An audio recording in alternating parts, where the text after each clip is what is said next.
Oh yeah, come on. Oh, come on. Oh yeah. Woo! YouTube, what is up? We are back with another day, and we got heavy ass Fridays today. We got 3 sets of 2 on the snatches, going heavy there. 3 sets of 2 on the cleans, going heavy there. Then we'll finish up with some front squats and some rows. And we're gonna start today off with some Blaine broad jumps just to warm up the legs and get cooking there. If the snatches are feeling super, super good, I might go off program a little bit and hit something heavy. But right now the plan is to stick to program and rip the decently heavy doubles. But if we're feeling ourselves, we might rip a double. We're a couple days away from our 2-year anniversary of starting the snatch, and I gotta hit something pretty cool for that, for the content and the transformation. And if today is the day we're feeling it, it's the day. If not, we'll save that for next week. But almost 2 years up on snatching, I can't wait to show that transformation, because the first day of snatching, I didn't even know it was a 2-year transformation. I was just digging through videos the other day to try and find something to answer a Q&A, answer one of my clients with an exercise video that I had, and I pulled out that, and I was like, holy shit, that it's ugly. It's ugly. But you can't get better if you don't start, and I'm glad we started 2 years ago.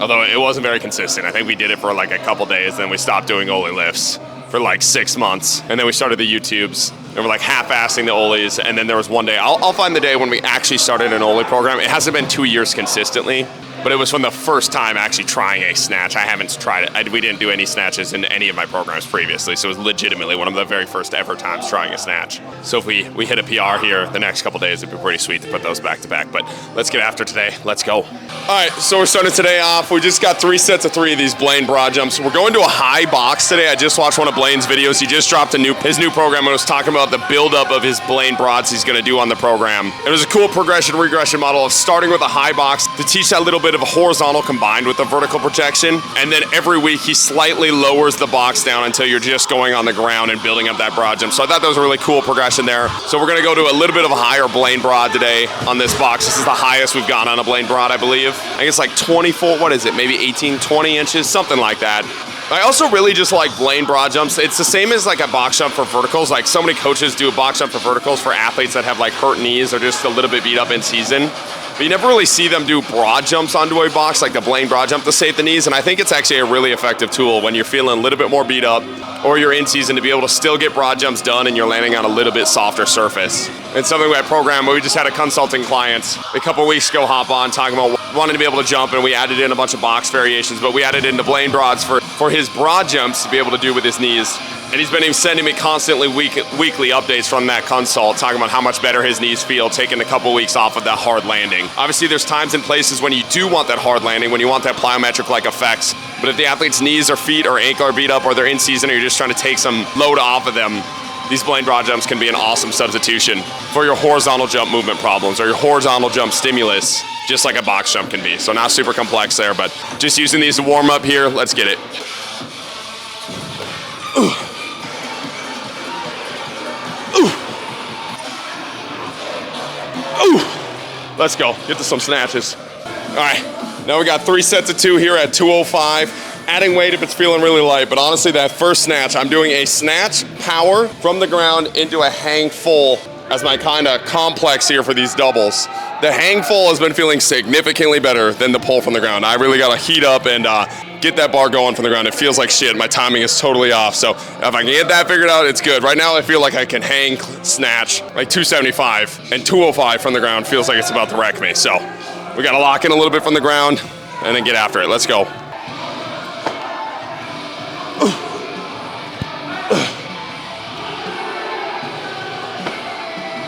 Oh, that was pretty clean. Let's go, we'll take that as a win. All right, second set here, added a little bit of weight. I was asked the question, how to be a good intern or your head strength coach? And this is a pretty simple equation. If you cost the head strength coach 1 hour to teach you something, he is spending 1 hour a day teaching you something, you need to find a way to not only make up for that hour, but add another hour to that coach's day. So how can you, as an intern, save that coach that is spending an hour on you 2 hours a day? And it's a simple math equation. If you save the coach or the company more money than you cost, and the money is the same as time, that strength coach charges $100 an hour to be worked with, and they're spending an hour on you teaching you, that is $100 they are costing their business. You have to find a way to not only make up that $100, but make them money. And if you do those things, you will be invited back and you will be allowed to be an intern for as long as possible. I think so many interns just really do not get that math equation. You have to provide value. It has nothing to do with not liking you. It has nothing to do with not wanting to spend time with you or not wanting to take you in. But at the end of the day, like, these coaches do have a business to run in the private sector. They do need to make money. They only have so much limited time. The time they are spending on you is time they take away from not only their business, but their family and loved ones. And so if you want to stay around, you have to make up for that time by providing value.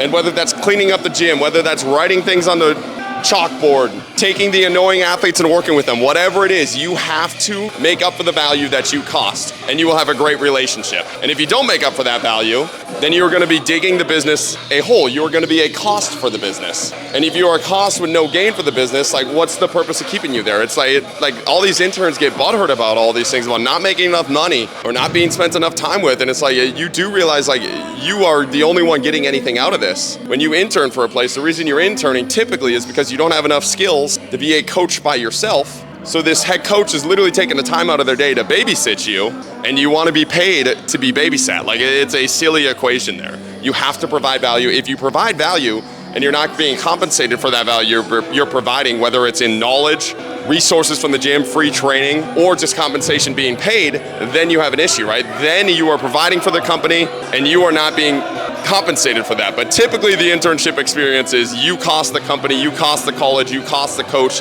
time and money to babysit you and teach you, and that's okay. Like, a lot of coaches, myself included, are all right with teaching you and wanting to do that. But you on the back end cannot get butthurt that you're not being compensated for that when you are literally a cost.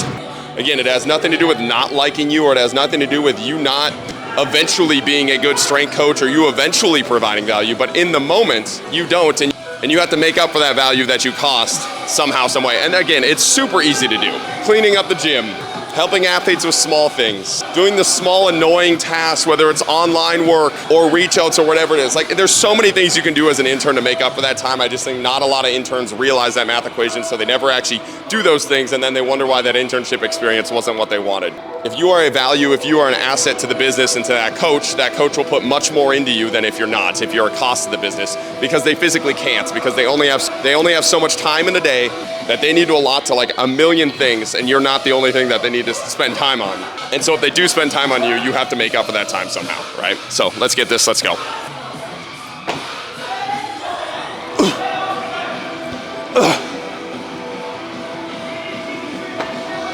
Oh yeah.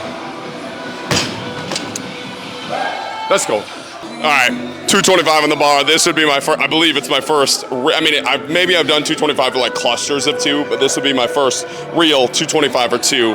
I gotta get that pull off the ground faster and moving better. It's shit off the ground from the hang. I know I can do this. So if we get after this, then we got this. It'd be a huge win. Let's fucking get it. Oh yeah, come on. Oh, come on. Oh yeah! Woo! Sloppy but good. That's sickening. All right, now we got 3 sets of 2 at 305 here on the cleans. Something about my clean pull, I think maybe it's just like being beat up from everything, but the legs just do not have the power right now. Like, I have to full drop and everything. I feel like my pull felt like shit on the snatch. My pull felt like shit on these cleans and the warm-ups. It felt like shit on the cleans earlier in the week. And I don't know if it's just because we're hitting a bunch of triples and doubles right now and not actually sending the singles, but there's something just a little tweaky about it. Like, I'm bailing on it. And I think the thumb also has something to do with it. It's pretty good. So I would say it's like 80%, but it still kind of flares up. And I think I'm bailing on, like, not catching it completely secure. And like, when you have that power, you have to have like a faster turnover and catch it there. And I feel like I might be bailing on that too. And like, just trying to get as far underneath it so I can fully get that elbow up. But something about it's all jacked up. It's kind of bugged me right now. But all the strength levels and everything else is going through the roof. So it's not a strength issue. I think it's a technical issue, or maybe it's just the thumb pissing me off. But hitting that 225 for a double on a snatch, like, confirms. I mean, all my jumps are going up, all my sprints are going up. The bar feels lighter. It's just like, not the connection to the bar on that pole is all sorts of jacked up right now. And we got to figure that out. But we got 3 sets of 2 here. Let's rip.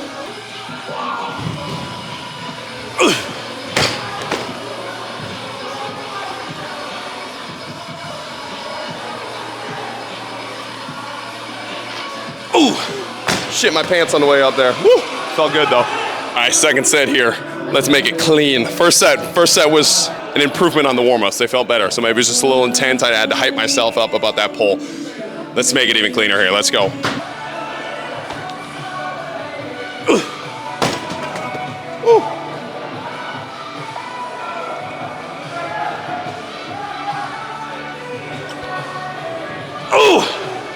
Damn, not as clean as I always liked it, but we got it up. Let's do 315 for the last set. All right, 315 on the bar, last set here. Let's rip it for a double.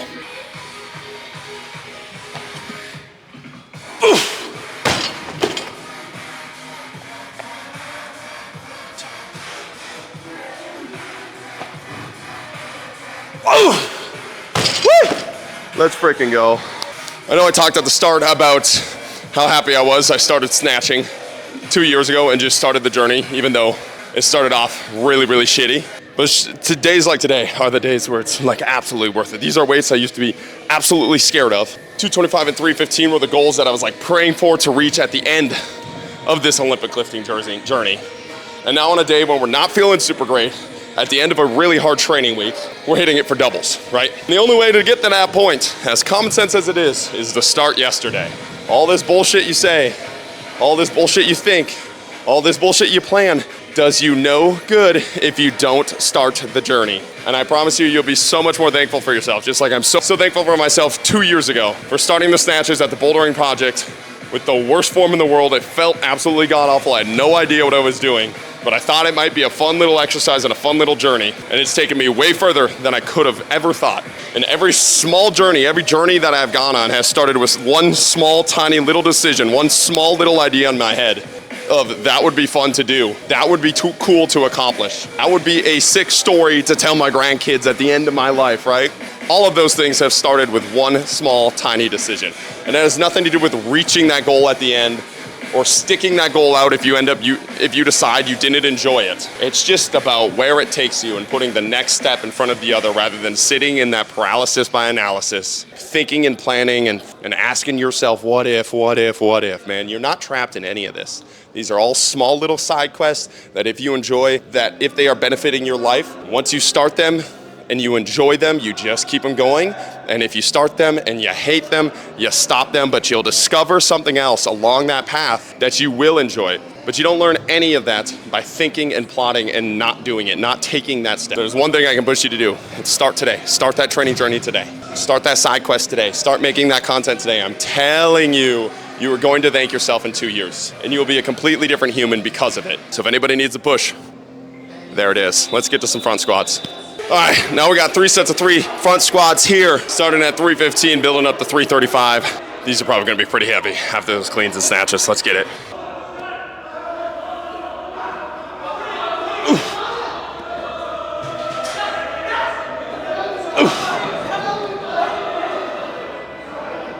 Oh, yeah. Oh. Legs are feeling good. Lower back is pretty lit up. But we're gonna power through 2 more sets. Oh, second set here. Legs are feeling good. Back is feeling a little bit cooked. We're pairing these with our pendulum rows over there. We're on a 4 set over there. I'll record those after this, but we'll make it seem like it's the end of the video just so it transitions to together a little bit better. I'll never lie to you guys. I'll keep my order straight. We're gonna hit our 4th set there. Then we're gonna hit our 3rd set here, but we're gonna end the video on the 4th set there and pretend like that's the end. But I was asked the question, what motivates me as an athlete? What motivates me as a coach to keep going? And it kind of plays into the little rant after those cleans. But dude, like, life is one big video game with like a ton of side quests to go on. And all of these side quests just give you skill points to unlock new traits for your character, for your avatar on this rock, spinning in space. And these new attributes, these new skills unlock other levels of life for you to go to. And dude, what more motivation do you need than to unlock the next level of life, man? Like, it's such a cool fucking experience to live life and like level yourself up and do things you couldn't do before, whether it's physically, whether it's in the business sense, whether it's the amount of knowledge you know from reading books or the amount of peace you have from meditating. Like, these are all new skills and all new things that you unlock for your avatar to unlock new levels in this thing we call life. And these new levels lead to even cooler challenges and even more experiences and even cooler people in your life. And as you level up, your life levels up, and the people around you level up, and the environment you sit in every single day levels up. And as you get cooler, life gets cooler, and that just motivates you to want to be cooler and continue to dive deep into these things. So it's pretty easy to be motivated once you start to experience these things and once you start to feel momentum in your life and with the people around you and with all the cool things that you can do now that you currently couldn't do. And it's gonna start small, man. It's gonna go from like having 1 client to leveling up and having 5 clients. For me, it was like sleeping on my gym floor to sleeping in a basement. Like for you, it's benching 135 and then benching 185 and eventually working your way up to 225. But all these things are cool little things you couldn't do before, and it's really a compounding interest game. It's a game of momentum. As you get better faster, and as you get better, your life gets better, and the people around you get better. And I don't know if you really need any more motivation than that, than to make this thing we call life cooler than it was before, and to make yourself a better person on this planet for you and for those around you. So it's pretty simple for me to be motivated. It's just a video game. It's just skill trees I'm trying to unlock. And the more I think about it that way, the more fun it is for me to go and do these little side quests, no matter how silly they are, right? So let's get this second set here. Let's go. Oof. Oof. Oh yeah, that back is amply fried. We need one more set out of me. Let's go. Holy fuck. Ow.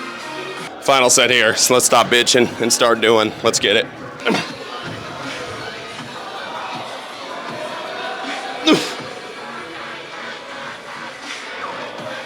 Oof.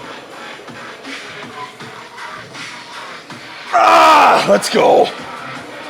Oh, god damn. Those lit me up. Let's finish up these rows here. All right, 4th and final set of these rows. Probably a culprit into why the back doesn't feel that great. But dude, this week of training has been voluminous, has been monstrous, and I'm looking forward to Saturday sitting on my couch and not moving at all. Holy fuck. But let's get this final set. Let's go.